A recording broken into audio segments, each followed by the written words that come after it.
Hey everyone, welcome to WaterUp24's Introduction to Commander. Now, this is a format I really appreciate and really like, and it's Commander or EDH, which is Elder Dragon Highlander. Now, the main idea of this is to have a single legendary creature as your commander or general, and then everything else is just one of each card. You can only, it's a strict no more, no less than 100 cards, exactly 100 cards, as many basic lands as you want, but every other card has to only have one copy of it in the deck. And your legendary creature is a legendary creature is your commander and whatnot. So that's the basic overview. I'll go into a little bit more about it. Commander became really popular back in 2011 when these 5 sets came out, and there were only 6 items ever created by Wizards of the Coast for Commander specifically. And the original 5 came out in 2011 for, I believe it was the Summer of Multiplayer, and it had Heavenly Inferno, which was a white, black, red Commander deck with Kali of the Vast. Blue, red, green, which is Mirror Mastery, and that came with Riku of 2 Reflections. Then black, green, white was Counterpunch, and I don't quite remember exactly who the main one of that was. I'm going to have to quickly look at that. And I believe it was Gave, Guru of Spores, in there as the commander. And they had multiples in there, of course. Then with Political Puppets, we had Zendru the Great-Hearted, and that was a red, white, blue deck. And then for Devour for Power, we had Mimeoplasm in a green, blue, black deck. Now, of course, these were very popular. Price skyrocketed later on. They were initially MSRP 20, and then it went up to like 40, 50, 60 for some of them. And with most Magic products, if you have it sealed, price is probably going to go up. Now, I got most of these from Walmart because people that sell Magic at Walmart near the checkouts, it's a small L section, I don't think they quite realized how good these are. So they took just the deck box, bundled it with like a $2 or $3 Walmart resale promo, just like a resale promo for whatever. Brian Stout Arm was a couple of them. There were several promos. They put one back here, just put it in shrink wrap, and sold just this for $10. Now, if the actual whole deck with this and the 3 foil oversized commanders for your deck, and those sell for $40, they were selling these for just $10. That was just insane. That they pretty much like disappeared off the shelves. And I was lucky enough to get one of each. I already had Mirror Mastery because I bought that for $40 because I really liked the deck, thought it was great, and it is one of my favorites of these. I pretty much like a lot of them. Political Puppets isn't really my favorite because it deals with transferring stuff back and forth, but I digress. These were the original 5 Commander products. I'll just take these off the table here. The other Commander product was Commander's Arsenal. And of course, I've emptied this now. Everything's in sleeves and whatnot. This now sells upwards of $200, $300 sealed, I believe. Probably really far more. This was called a treasure trove, quote-unquote, of Commander items. So it had a foil, I forget what it is. It's Command Tower, the land that produces colors of your commander. And it had oversized cards to go with your commanders. So those are the 6 actual card items that Wizards of the Coast produced. Now, let me quickly take a look over here. Now, of course, Commander decks which I have a couple, and I'm planning several, of course. You have your legendary creature. Let me, hang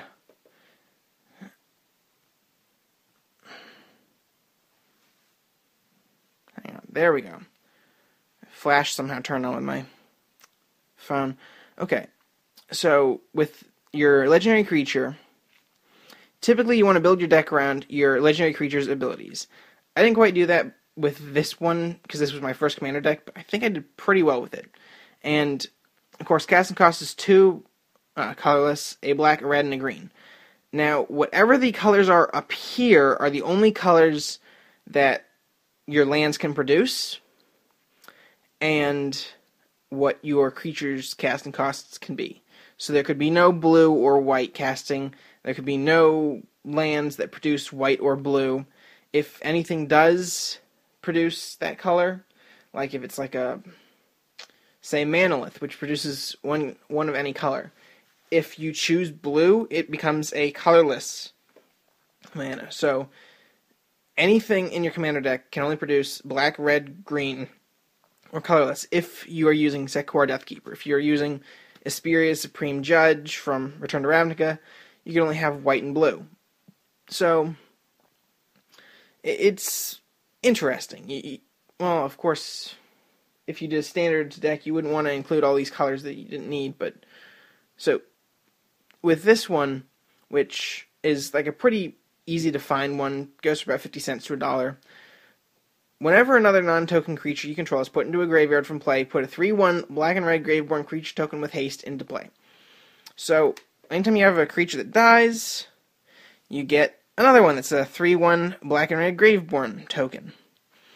Or anytime a non-token one dies. So, this is pretty good. Pretty much what you want is a lot of creatures. One thing I paired with this one in particular was a Blood Artist. So that way I could have the combo of my creature dying, so opponent loses 1 life, and I also get a 3/1 with haste. So, I mean, it works out decently. And there's so many legendary creatures out there. Now, you're probably taking a look at this box and wondering just what it is. This is a box designed for the multiplayer formats, either Archenemy, Plane Chase, or Commander, to fit the oversized cards in the back and the actual deck in the front. So it holds 100 cards here and about 25, maybe 30, 35 in here in the back. And I can show you one that has stuff in there, but this is a pretty nice deck box. They're a bit expensive, about $6 to $10 a piece. But, this is a pretty good deck box for Commander. I store most of them in these sorts of things. Now, this one. Okay, so this video starts a series that I'm going to teach you how to build and play a commander deck and what you need. Now, what I've chosen for this one is Mile the Anima. Simple red, green, white. You can still do colorless, of course. Colorless is always okay because you have artifacts and whatnot included. So, Mile the Anima, and she's a 2/3 for red, green, and white. So this is going to be a Naya deck. Naya being one of the shards from Alara, and it's the deck type. Okay, so for 3 colorless, a red, a green, and a white, you can look the top 5 cards of your library, and you may put a creature card with power 5 or greater from among them into play. Put the rest on the bottom of your library, so in any order.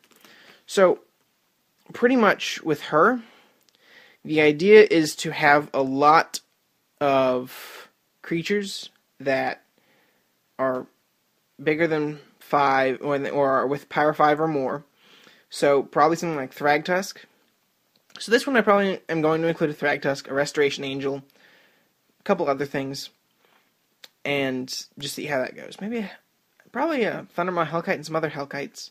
So, there you have that one, and as you can see, I have the oversized foil that came in the Commander's Arsenal, which is one of the reasons why I chose this one, because I wanted to do a Naya deck, and, I mean, Commander decks are just really, really cool. I like how they work, I like how they play, you can have so many different things. You can include so many cards, because it pretty much takes any card except for a select few that are banned, like Grizzlebrand, for example, which makes my oversized Grizzlebrand from the Avacyn Restored pre-release pointless. But with most cards are allowable in Commander, there are just a few that aren't.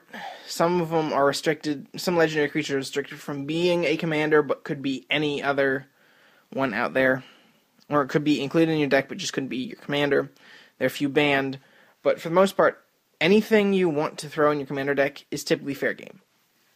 And you typically have to have a mana base of, I'd say, about 30 to 35. It's a 100-card deck. You want to be able to have a lot of things. So you want dual lands, you want regular lands, you want lands that do special things, like, for instance, Command Tower, which adds to your mana pool 1 mana of any color in your commander's color identity, which commander would be red, green, white. So this would produce red, green, or white. So, and I'm going to have burn, I'm going to have life spells, I'm going to have all kinds of stuff. So, as you can see, Commander is a bit complex, but if you have a Mile of the Anima, I'm going to walk you through how it all works, how to play it, everything. And as you can see, I've got my 100 sleeves in there, I've got my oversized card, got my deck box, and yeah, that's pretty much what I'm going to do. And of course, you can check out my blog at mondaymorningmtg.com, and I'm going to start putting up some Commander deck techs up there sooner or later, like the Sek Kawar one I have. Probably not going to do a video for it, since I'm doing this series. There will probably, however, be a video for the Commander deck I'm building in here, which will not be built on video. I already have figured out what I'm doing with it, and the Commander is Sliver Queen. So, yeah. That one's going to be so much fun, I think. His slivers just add on everything. But, pretty much, 100-card deck. Legendary creature leads it. You can have backups as well in case someone has the same one. So it's good to have two of the same color, or two of the same color identity commander or legendary creatures in your deck. So 100 cards. The only things you can have duplicated are basic lands. It's not an actual sanctioned tournament format, tournament format. But some shops actually have like a group that plays Commander on certain days. Like, I know the shop in my college town, they have, I think, a Commander tournament once every month on a Saturday. My local shop back home, where I currently am when I'm filming this, they have one after F&M on Fridays, which typically ends around like 10 or 11, and they run until about 1 in the morning. That one's a pretty nice one to go to. But there's all kinds of Commander stuff out there. You can easily pick up a mono-colored deck with, like, say, Krenko, because there's so many goblins out there.